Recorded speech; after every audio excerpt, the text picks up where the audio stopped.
We're back now with our political panel. Anne Gearan, I want to pick up with you. We know Secretary of State Mike Pompeo is supposed to be unveiling Plan B for Iran. They don't like the Iran deal as negotiated, tore it up, theoretically, the president did.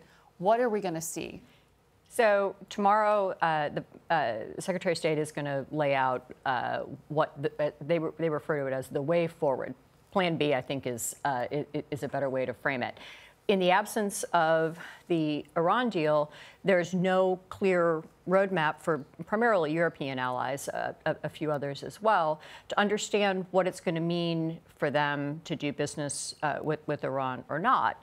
Are they going to be subject to U.S. sanctions? If so, when? How big would those sanctions be?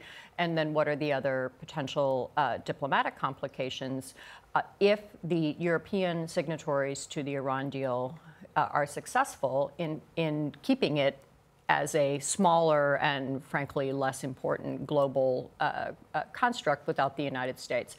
They are in the middle of that negotiation with Iran right now.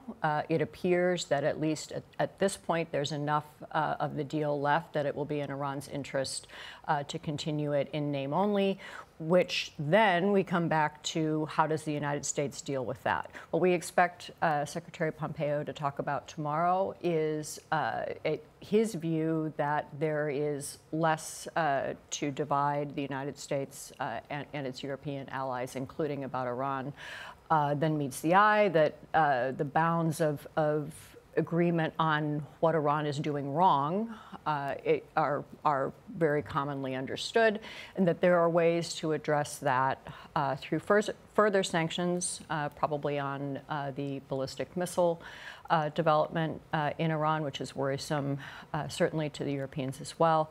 But we do not expect him to give great precision or great comfort to European governments and European businesses that are facing a choice here, and that's by design. The United States would like those countries and companies to be feeling a little uncertainty right now. They certainly are. Amy, let me ask you, you heard the White House make some announcements about family planning changes, Title X funding. What does this mean for November? Why did they choose this fight now?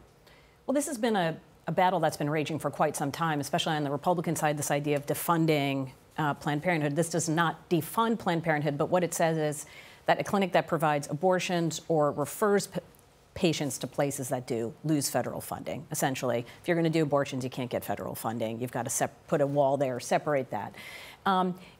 This is an issue that Republicans are hoping is also going to motivate their base, right? The conservatives who've been asking for something like this for quite some time. Of course, it could also motivate the other side. And this is going to be fascinating, too, in the fight for control of Congress. A lot of the path for Democrats goes through a lot of suburban districts where issues, I think, like guns, as we saw at the top of the show, and Planned Parenthood are going to play a starring role.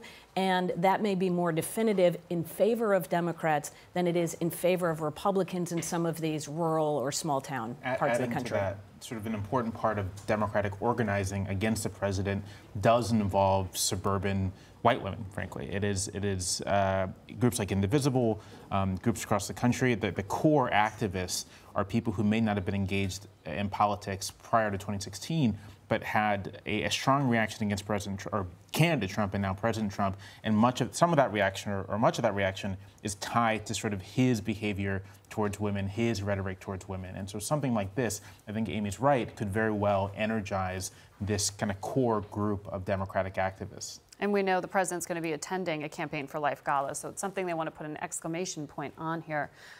Reihan, does it do the opposite of the intention and motivate the Democratic base?